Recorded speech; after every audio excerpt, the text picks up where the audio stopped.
Okay, folks, I'm going to do 10-minute reading. And that's it, because I got my shit in the dryer.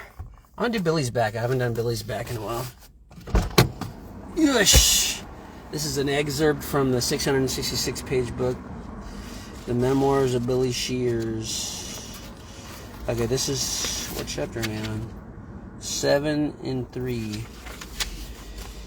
It doesn't have page numbers, so... Notice how John and Paul were equally short in pictures of them standing together. So the original Paul McCartney was about the same height as Lennon. That's why we ended the Beatles tour when Paul died. They had enjoyed sharing a microphone. It was not the same look to have me standing there so much taller. I got my own mic a few feet away. You can talk to me was a point of reassurance that John was kindly extending to me. We were friends now. He says, if you're lonely, you can talk to me. Saying that I am standing in the rain has reference to my isolation. I am the bulldog left alone out in the rain. It also speaks of me who stands for Paul, who died in the rain.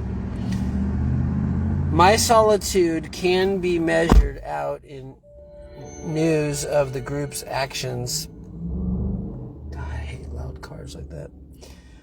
Okay, wherever we go, the press writes stories and snaps pictures showing all to the world. I was in the news as if they knew me, but nobody did. They thought they knew me, but no one had a clue that I was someone else. We sang from my... John had originally penned it, quote, some kind of solitude is measured out in news, end quote, but did not write it clearly. I misread it as measured out in you. It sounded good, since none of us kind of happiness is measured out in miles, was John's own way of telling me that happiness would come down the road. He was right. I am more happy now. My new life became my own eventually as threats of consequences diminished. At that time, I had terrible anxiety about being detected and imprisoned for the Paul impersonation. I wrote more about having that intense fear early on when I revealed some dark secrets about the Rolling Stones. From the start, they knew the great Beatles' secrets and did not seem quite quiet enough.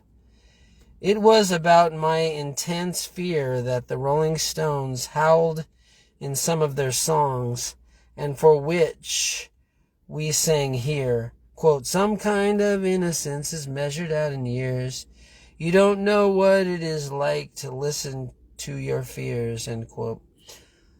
Time will tell my innocence. Usually I would affirm that I had nothing to do with the death and that I was doing as Paul had said he wanted done with his name and estate. I was fulfilling his will.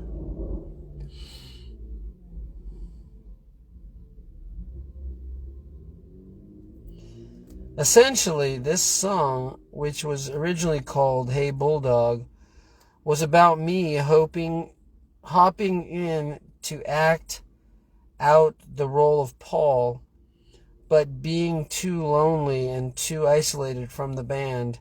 I needed someone to talk to.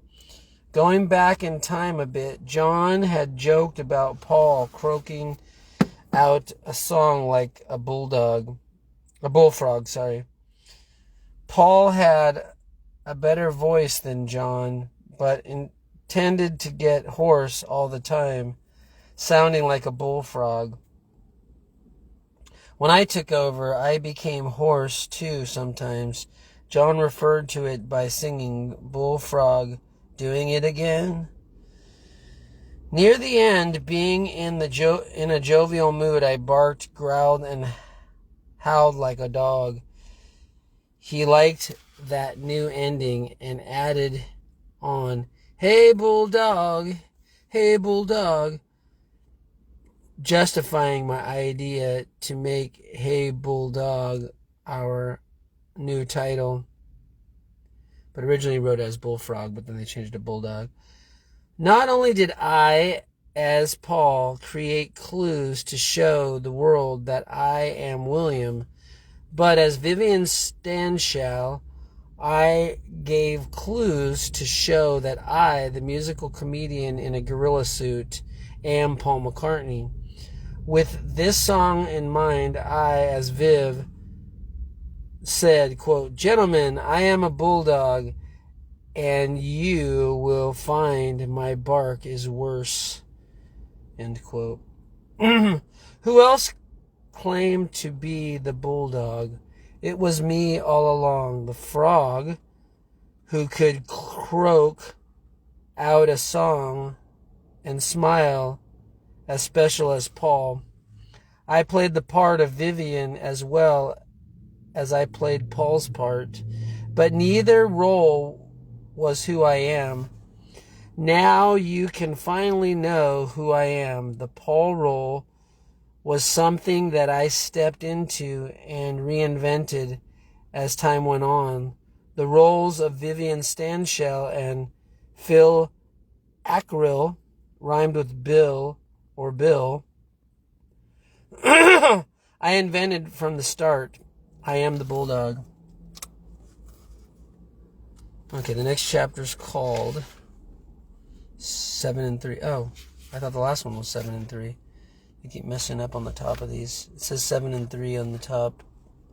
That chapter was Billy's back. No. Do you... I don't know what chapter it was. Anyway, the next one's 7 and 3. There were 7 Beatles total in the 3 Beatles phases. The first phase, from 1960 to 1962, had several people come and go, joining in for an audition here or a tour there, but none of them were ever permanent parts. Okay, I'm going to read that later.